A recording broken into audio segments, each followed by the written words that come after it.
हमारे Ashoka film studio music channel को subscribe करें।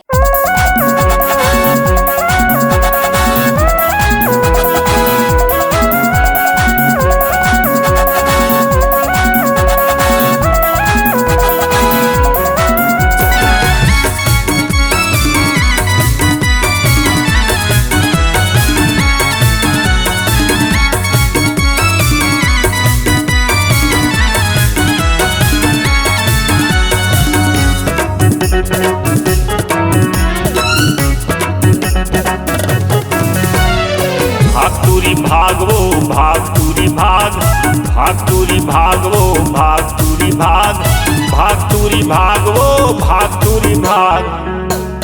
आगे आगे आगे इन बिल्लू ठिल्लू आगे, आगे आगे आगे इन बिल्लू बाबू आगे, आगे आगे आगे इन बिल्लू बाबू आगे, आगे आगे आगे इन बिल्लू बाबू आगे, आगे आगे आगे इन बिल्लू बाबू आगे।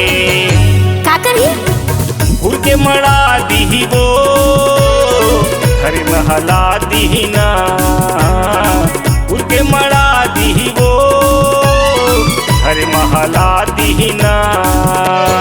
भागतुरी भागवो भागतुरी भाग, भागतुरी भागवो भागतुरी भाग, भागतुरी भागवो भागतुरी भाग, भागतुरी भागवो भागतुरी भाग।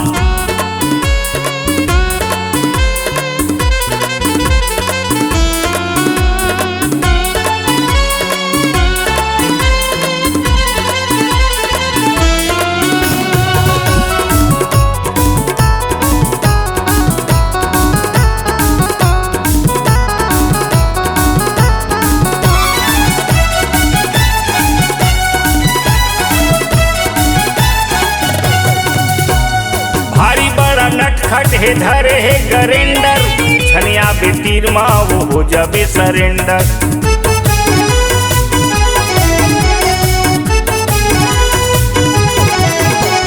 भारी बड़ा नटखट है धरे है गरेंडर, छनिया पे तीर माँ वो हो जाबे सरेंडर। भागतुरी भागवो भागतुरी भाग, भागतुरी भागवो भागतुरी भाग, भागतुरी भागवो भागतुरी भाग। आगे आगे आगे इन बिल्लू ठिल्लू आगे, आगे आगे आगे इन बिल्लू बाबू आगे, आगे आगे आगे इन बिल्लू बाबू आगे।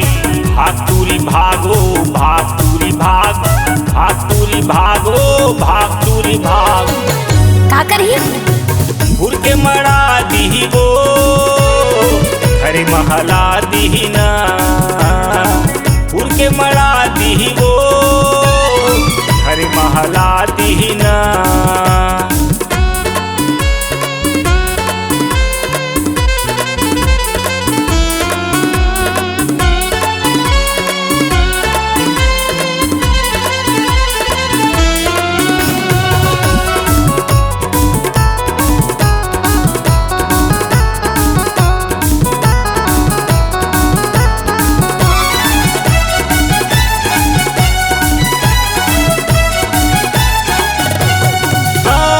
जबर जबर पथराय पक्का भूयाला, छिन भर मखंडर ही इहाँ उहाला।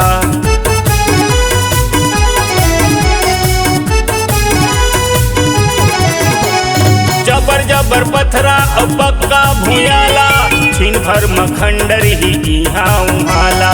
भागतुरी भागवो भागतुरी भाग, भागतुरी भागवो भागतुरी भाग, भागतुरी भागवो भागतुरी भाग।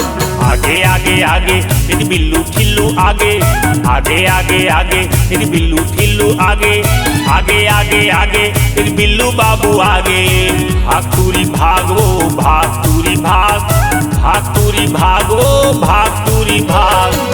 का करी उड़ के मड़ा दी वो घर महला दीना, उड़ के मड़ा दी वो घर महला दीना, घर महला दीना।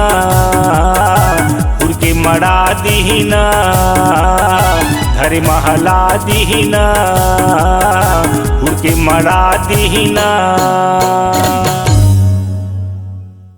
Ashoka film audio video recording studio Kawardha. निर्माता राज कुलकर्णी। मोबाइल नंबर है 7389138468।